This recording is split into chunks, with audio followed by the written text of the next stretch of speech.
Hello everyone and welcome back to another book review. First off, if this is your first video that you're watching by me, or if you've been watching these for a while, please consider subscribing. I review all things books and book recommendations, specifically nonfiction, but also sci-fi, fantasy, manga, comics, cozy mysteries, and any watchers' recommendations. So please feel free to subscribe if you want to continue to see cool videos by me about books. Or maybe the videos aren't cool, but the books are cool. So today I'm going to be reviewing 100 Aspects of the Moon, Japanese Woodblock Prints by Yoshitoshi, and the book overall is by Tamara Tjardes. This is how the last name is spelled. I'm probably not saying that correctly. So first of all, a little bit of background on me and woodblock printing. I took an art appreciation course in college, and there was a woefully thin section of the book on art from Asia, which was all lumped together, which I was already a little sad about.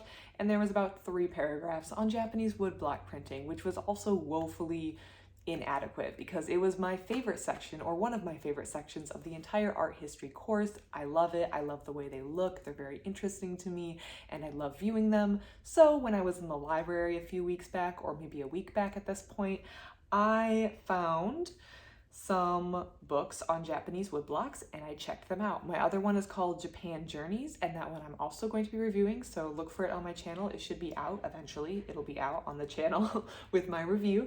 So I brought home 2 books from the library about Japanese woodblock printing, and I really enjoyed them. So this book is an accompanies a art installation that was at the Museum of International Folk Art from July 15 to like October 14, 2001. And this was a collection of Yoshitoshi, which is the artist's 100 Aspects of the Moon Japanese woodblock printing sets. So these woodblock printings would go out as part of a series. This author in particular, or this artist in particular, did 100 that focused on the moon or had the moon somehow incorporated in them. They were collectibles, little gifts, little things that you could pick up. So they were not individual, as in there was not one that was produced and that's the only one in existence. There were several, and 2 people, Elsie and Joseph Chapman, were 2 art collectors who went ahead and decided that one of their focuses in their life was going to be to collect the full set of 100 from around the world of good condition prints of this series, 100 Aspects of the Moon, and they successfully did it, and it was exhibited. So this book is an accompaniment for that art fair, or that art exhibit, and it's arranged in a very particular fashion. So let me find the first page, which discusses the arrangement of the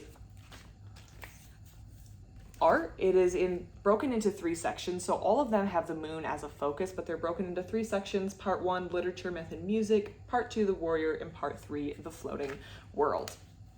So this artist was painting or working or doing woodblock prints at a time of great change in Japan. Japan was forcibly opened to the world. I believe is his name Commodore Perry?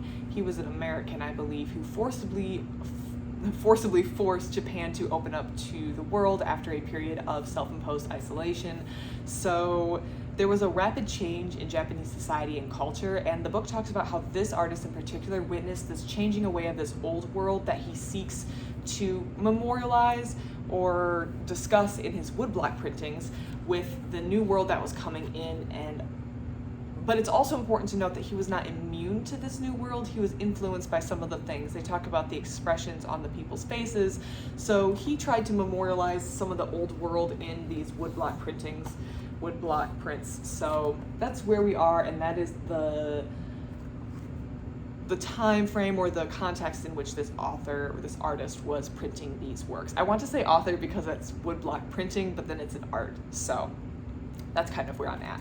This book, as you've already seen, has the picture, it has a little description, particularly with cultural context that people might not have nowadays. So for example, if something is discussing a myth, they kind of give a brief overview of the myth, and I thought this was really well done. I particularly enjoyed the floating world section the most. The floating world talked about this, my understanding of it is it's this opulence, entertainment, hedonism, just enjoyment of life. So there's a lot of depictions of just entertainment and enjoyment of life in that section. I found those very, very interesting. I think the grouping worked really, really well. However, my favorite picture out of all of these came from, it's page 92 in the book, 82 in the collection. So if you do get this book, you can go and look at it yourself. And it depicts a warrior, a samurai, who is viewing cherry blossoms, and they start to come down, and he is almost guarding himself from an attack, even though they are just cherry blossoms. I do not know, I can't exactly point out why I enjoy this print so much, but I do really enjoy it. I think the expressiveness on the samurai's face is really well done, or just it drew me in, and I feel like I had an emotional response of a sort. Was not bawling on my couch or anything, but I did have a slight emotional connection in response to this painting or this woodblock print. So I feel very connected to this one, and this was probably my favorite in the entire series. But each one of them is really, really well done. You can tell that the artist put a lot of work into combining all these different aspects of Japanese culture. I feel like there's an element of nostalgia that kind of runs through it, but he also is clearly being influenced by these changes in Japanese society. So they're very enjoyable, and I think one thing that you shouldn't do in reading this book is make the mistake of going through it too fast. You should definitely set aside plenty of time to look at each picture. It's the kind of book that you definitely want to purchase. I feel that many art books you're going to want to return to, or you want to spend a lot of time going over the pieces very slowly. So it's worth either repeatedly checking out of the library or purchasing if you really enjoy it, so you can go back over the work and the art and really review it in fine, close detail. So that ties into another thing that was connected with the art history course, or the art appreciation course that I took in college, and that was a comment that my professor made, and I don't remember the exact number, which kind of weakens the statement, but it was something along the effects of people in art museums only spend 10 seconds looking at a piece of art. And 10 seconds, I don't remember the exact second, and that's where it kind of weakens the impact. I don't remember if it was 3 or if it was 7 or if it was 10 or even 15, but that really is a very short amount of time to look at a piece of art, especially in person when you have the opportunity to see things in person.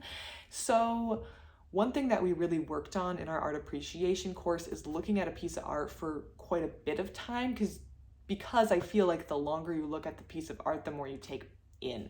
And that's why I feel like even though this is only 100 woodblock printings with a very short amount of text, don't underestimate the amount of time it's going to take you to go through it, because you're going to want to spend plenty of time looking at each woodblock print. I do recommend this piece. I feel like it was well organized. This book.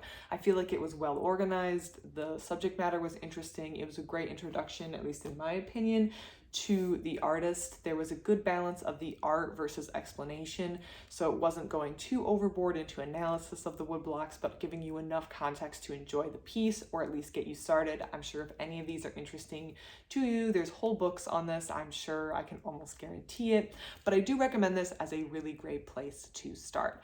I want to hear about you. Have you read this book? Have you read any other similar books to this? I really want to know where I can go see some of these in person. There's a couple art museums within arguably driving distance of where I live, so I'm going to start looking into where I can see some of these in person. Maybe not necessarily Yoshitoshi's 100 Aspects of the Moon series, but some series, because it was just so enjoyable, and I now want to go see them in person. It's very inspiring, and I do recommend. Let me know what you think about this book. Let me know if you've read this book, if you've seen any of these in person, or just in general what your thoughts are. Also, if you have any other recommendations in this kind of genre, any other books on Japanese woodblock printing that you can recommend, I'd love to hear it. Other than that, thank you so much for watching, and I hope you have a great rest of your day. Thank you.